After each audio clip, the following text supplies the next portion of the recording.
After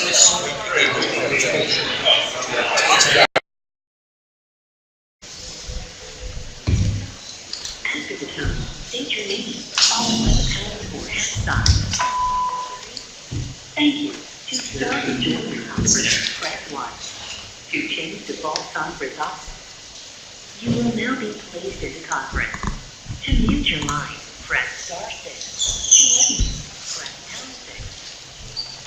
And join the conference.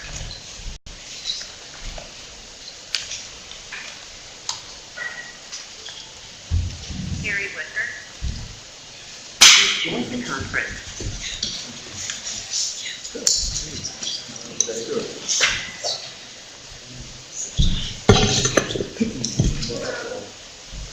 Brian, for me, are we good? Yes, okay.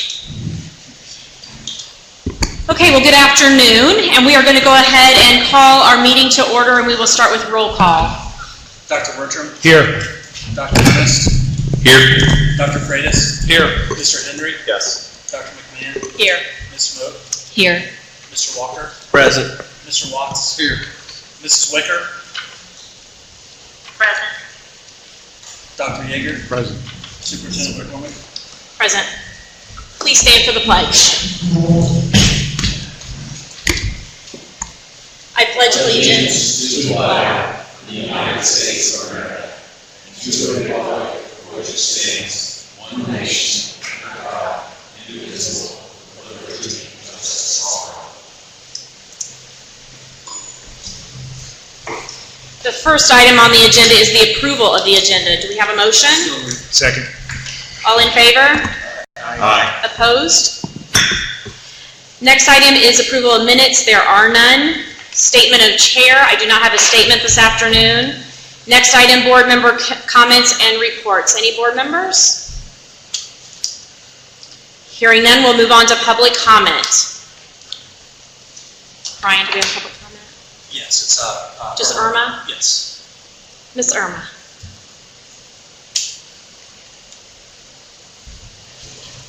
Is there anywhere I'm supposed to stand or sit? You choose. Either one, whatever you prefer.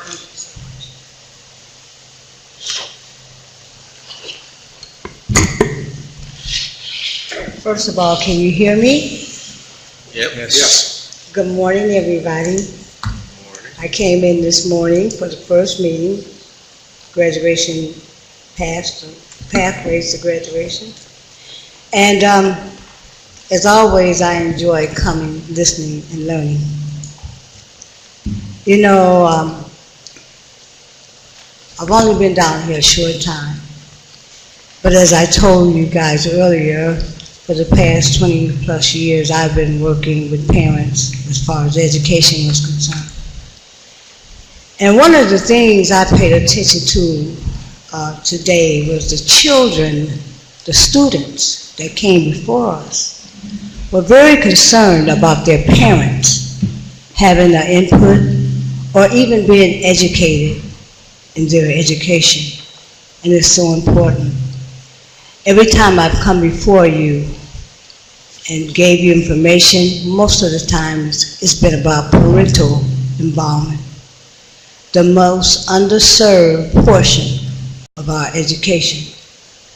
Our parents are struggling with trying to understand what is going on, not only in their children's lives, but in their lives as far as education is concerned. I have come down here, and for the most part, a lot of you guys greet me and treat me very nice, and I thank you. I thank you so much for even allowing me to be a part, because my reason for coming is to serve, to help parents who don't understand. What little knowledge I have, I try to pass it on. As a matter of fact, they call me the parking lot parent, because anything I find out that's going on positive, especially positive things, I try to inform the parents in my district. My granddaughter's Wayne Township. But I also meet parents in different stores, and I try to tell them about education and how to get involved and ask questions, and is there anything, if they want to know if I can help them with it, I try to do that. I have been asking for information, and this is a public access, to what goes on. It's important for me that when I sit down before you, I have that same information you have. If it pertains to my child or my grandchild or children, I would like to be able to at least go along and keep up with what's going on. I don't feel like a lot of times I have been well received. I look at a lot of you today, even today. We're all suited and look real nice. But there are people like me who maybe don't have a long income bracket, but we do have a dire concern with what's going on. I think here in the state of Indiana, we have a calling to present and do the best we can for children. But if there were no parents, there would be no children. Everybody sitting at this table right now would not even have a need to be here. And I feel like when we ask and we request, and I've been compensated this morning with some things, I would like to be acknowledged and considered for the things that I bring to the table as well. Today, there's a lot of different parent organizations. I'm quite sure you guys, even though you make major decisions about our children, don't even have a clue, or you're not aware that they exist, but we do. And today, I would just like to say that because you do have a calling, long after you walk out of this door, you're going to be responsible for the knowledge and the education that we brought to the state of Indiana. And I'm asking you to consider holding parents in a higher esteem than what we've been held. 30 seconds.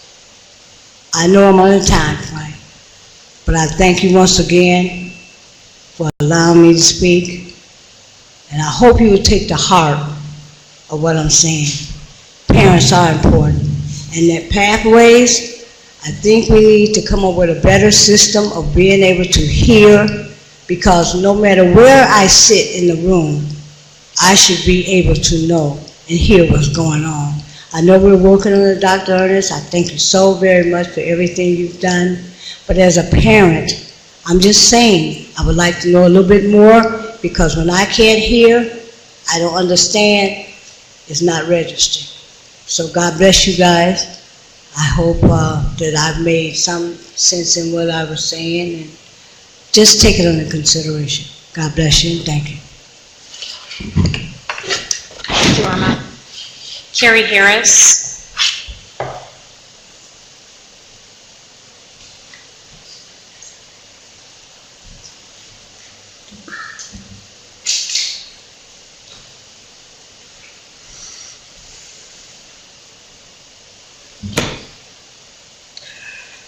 Good afternoon. I'm really concerned about the education in the state of Indiana, particularly here in the city of Indianapolis. I said in your meeting last month, kind of befuddled after I left, that you would grant Charter Schools USA $21 million to continue to fail our students. Nelson Mandela said that education is the world's greatest weapon.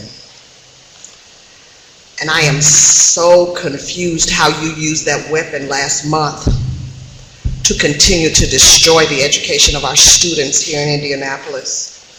And I'm not sure exactly what's going on throughout the whole state.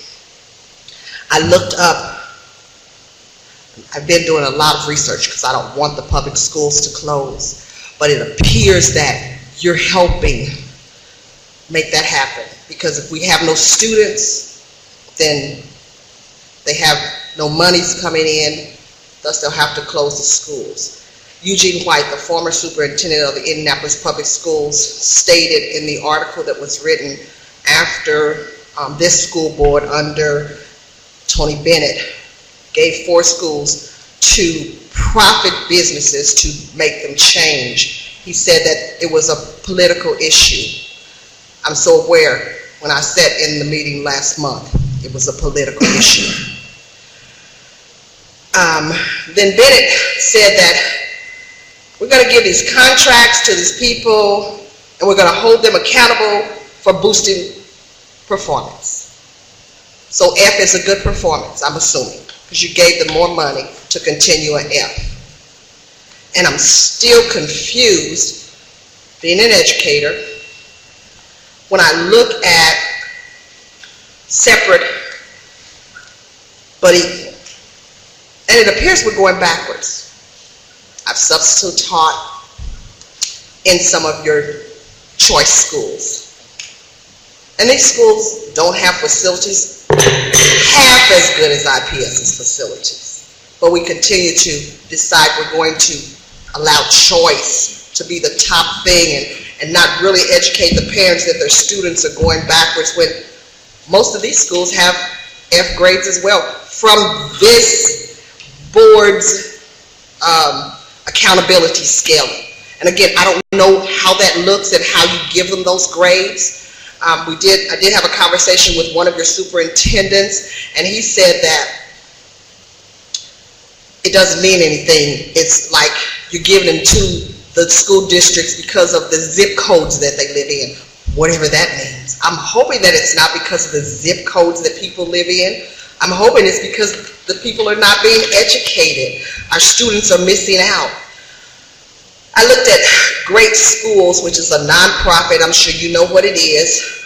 And it gives a rating to every school in every state if that school reports. And all 3 of the schools that you gave the money to, they give them a 1 out of 10 on test scores and a 1 out of 10 on college readiness. Not much better than IPS, but evidently they have something going on because you gave them more money. And yet, when I look at the demographics in these schools, it's always the poor children of color who are losing out. And it's the saddest thing to me, because but by the grace of God, I would be one of those students now. 30 seconds. So as I finish up, and I want to just say this, please, please consider thinking about taking all the money out of the Indianapolis Public School District and giving it to these companies that are coming in, doing nothing with our schools any better than what IPS is. But we think we can turn IPS around, and we're going to work on turning IPS around because we're going to work with IPS. And I thank you for your time. And remember, Nelson Mandela said, education is the world's greatest weapon. We can either use it to defend or we can either use it to destroy. Thank you for your time. Thank you, Ms. Harris. Any other public comments? No. Hearing none, we'll move on to best practice. We have none on the docket that I'm aware of. Consent agenda, no items. Adjudications, there are none. We're at new business. In your package, you were supplied information regarding iStar cut scores. Dr. Flores, would you like to come up, please?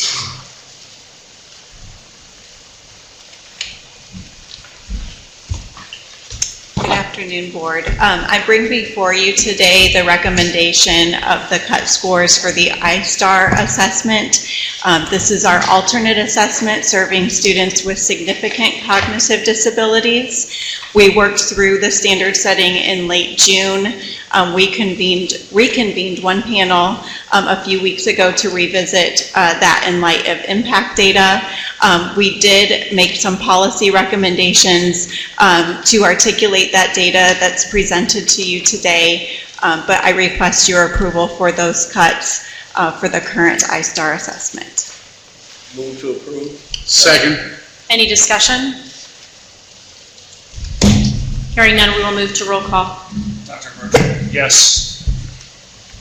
Dr. Ernest? Yes. Dr. Freitas? Yes. Mr. Hendry? Yes. Dr. McMahon? Yes. Ms. Moak? Yes. Mr. Walker? Yes. Mr. Watts? Yes. Ms. Wicker? Yes. Dr. Yeager? Yes. Superintendent McCormick? Yes. Motion carries. There are no discussion and reports. Do we have a move to adjourn? So moved. Dr. McCormick, can I Oh, say one thing? Dr. Yeager? This is Cynthia Roach's last meeting. Just want to wish her well. And thanks to Cynthia for all the work that she's done. I've called on her many times for information. I apologize, Cynthia. I did not know this was your last meeting. So we do wish you well. Thanks for all your service to the kids and to the educators and schools of Indiana. I'm sure you'll continue to do great things in the field of education. So thank you, Dr. Yeager, for bringing that up. I do apologize. And we are adjourned.